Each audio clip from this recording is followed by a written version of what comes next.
welcome to the Cultivating Calmness Podcast. Today, I want to talk about the exciting ACA conference that is coming to Ohio, and not just Ohio, but Columbus, where I am located, here in a few short weeks.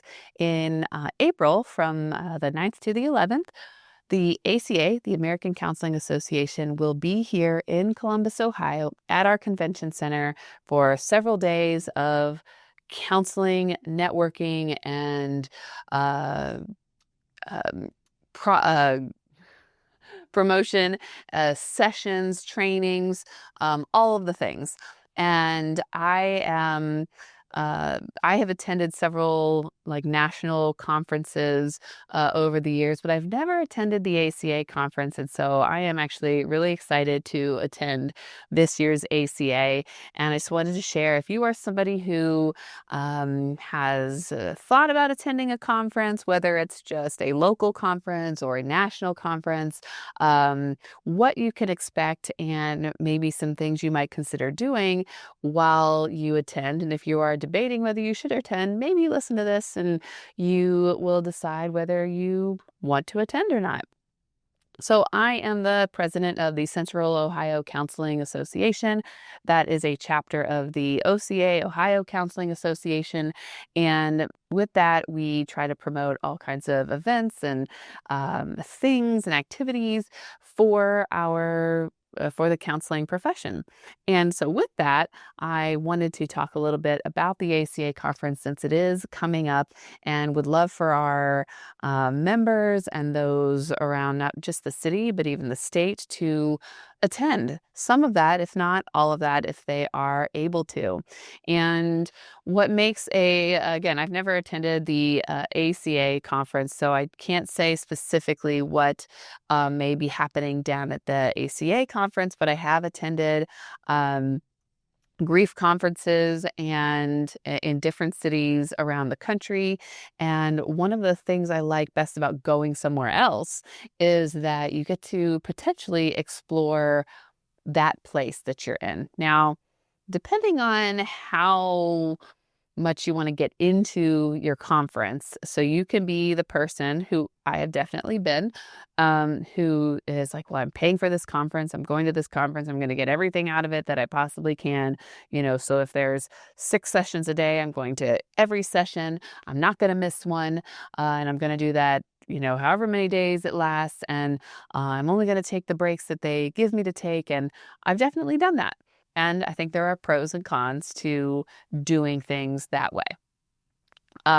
So, going to every possible session that you can.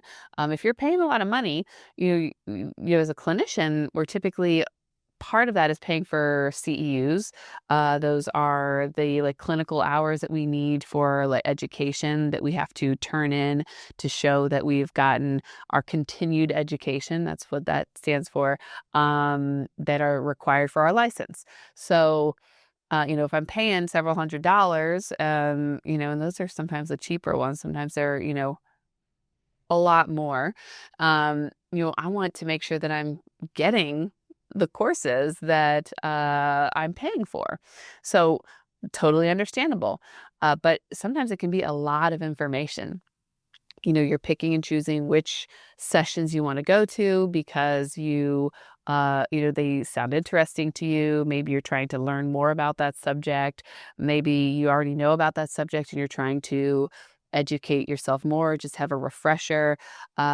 Maybe somebody is presenting on that subject. Lots of different reasons that you may attend a specific session. And so that's a benefit, is, you're getting your CEUs, you're learning a lot.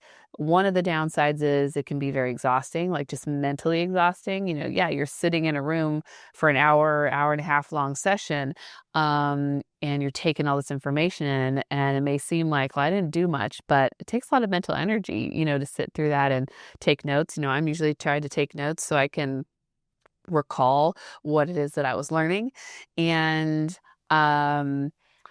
you're not getting much of a break, so you're not necessarily getting to meet other people who are there. You may have some interaction with them in the interchange between sessions, but you may not be really having a lot of in-depth conversations unless those are like involved in the session, which a lot of them don't end up being like hands-on. Some are, if that's what they are um, advertising that they're doing. So, that would be the downside to hitting every session, that you are paying for and not taking any breaks.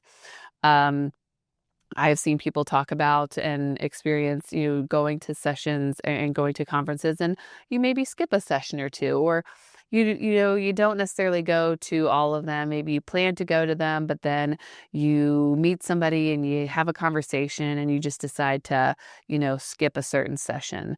Or you sleep in, or you do something in the morning or in the evening instead of going to those early morning sessions or those later evening sessions.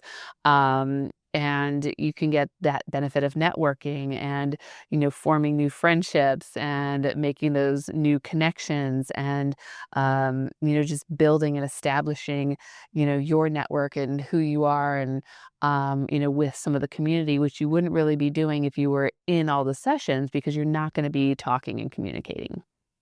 So, different ways of looking at how to attend a conference. And I wouldn't say there's one right way or one wrong way to do it.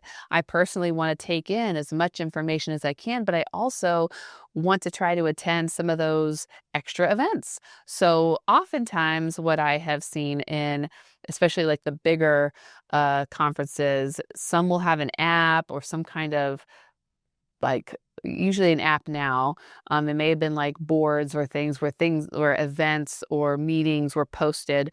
Sometimes groups will send out emails to their list to invite them to attend some kind of party or get together or after event, whether it's on site at the place or whether it's nearby at some other restaurant or location, so that attendees can meet up with other attendees who are like-minded or of the same organization or something like that. Or there are things that maybe people who are attending might plan, and it's like, we're gonna go do a ghost tour of the city, or we're gonna go, to this event. We're gonna take a boat tour. We're gonna do, this, that, or the other. We're meeting at this place at this time. If you'd like to join, be here at this time, and we'll go together. So I have personally done that.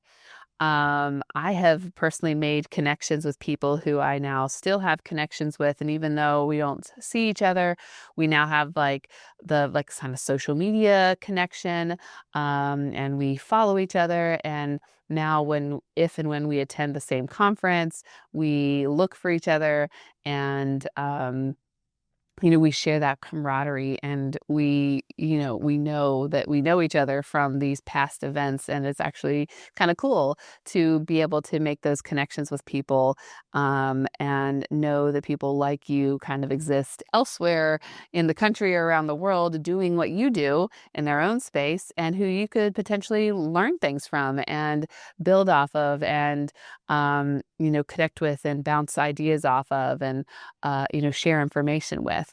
And so that's another benefit to making those outside connections, is then you also get to know those people on a personal basis and not just a, professional basis. Like, hey, who are you? Where are you from? What's your business name? Ah, okay, cool. And then we're into a session and we're learning, versus you hear their story, you know why they got into what they do and how they're doing it and all of more of those like details. Um, Oftentimes they may have like meals, whether that's a planned breakfast or dinner or lunch or something like that, and an area where you can have those meals. Sitting down at a table, and just because you don't know somebody at the table doesn't mean you can't sit down and have a meal with them and get to know them and introduce yourself and make those connections. So rather than maybe eating breakfast in your room or eating breakfast at home, since the ACA is going to be here, I'm not going to get a hotel. I will just drive down, each morning. But the opportunity may be to come down earlier and, eat with the people that are here so that I'm not like isolating at home, and I'm making those connections with people that I don't know, people that I do know. Um, and, that offers that opportunity to be able to make those connections, is attending those things because you're here. Um, I think I said, uh, that you going to a new city. So if you're coming from outside of Ohio, or even if you live in Ohio, but you don't get to like maybe see all the things, or you don't get to come to Columbus and see things, it gives you an opportunity to explore the city, to see the things that go on around town, and do new things. So I've been to several other states that I hadn't been to, and I gotten to explore different things that I've never done before. So those things have been really cool. Those are memories that I have, that I wouldn't have had otherwise. So I took those opportunities after, all the presentations, after all of the sessions were done, but I made sure to try to schedule something so that I could go see the things that were, cool about this city. So I wasn't just going to the sessions and then going home and never really got to experience what was going on. So some people may choose to tack on days before or after a conference so that they can explore that city a little more, versus maybe a few hours here and a few hours there. So that is an option. That's something you may consider is, hey, I'll tack on a day before and tack on a day after so I can give myself time to see all the sites and do some things around the city I've never been to.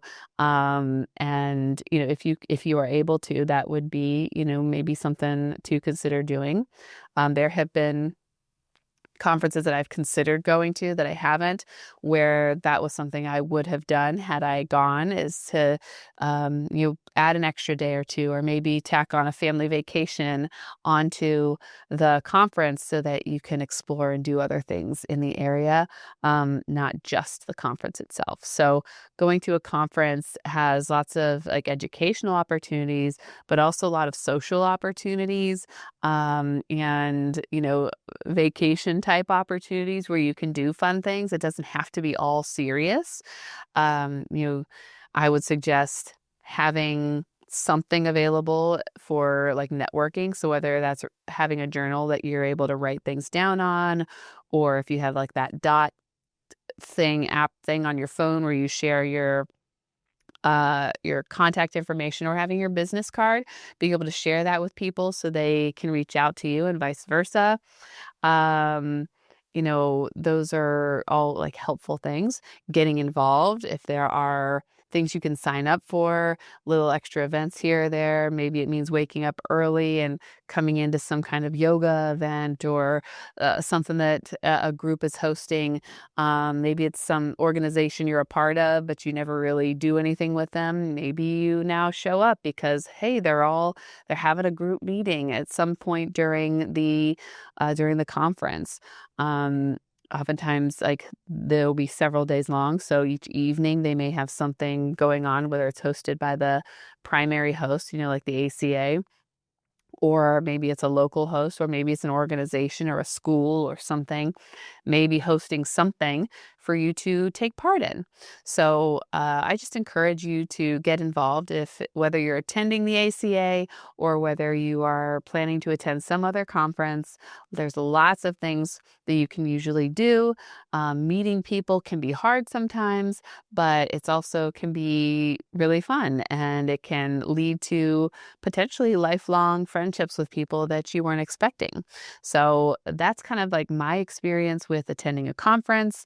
I would encourage you to try some of those things and maybe form some kind of group or join some kind of group or activity if there is something planned.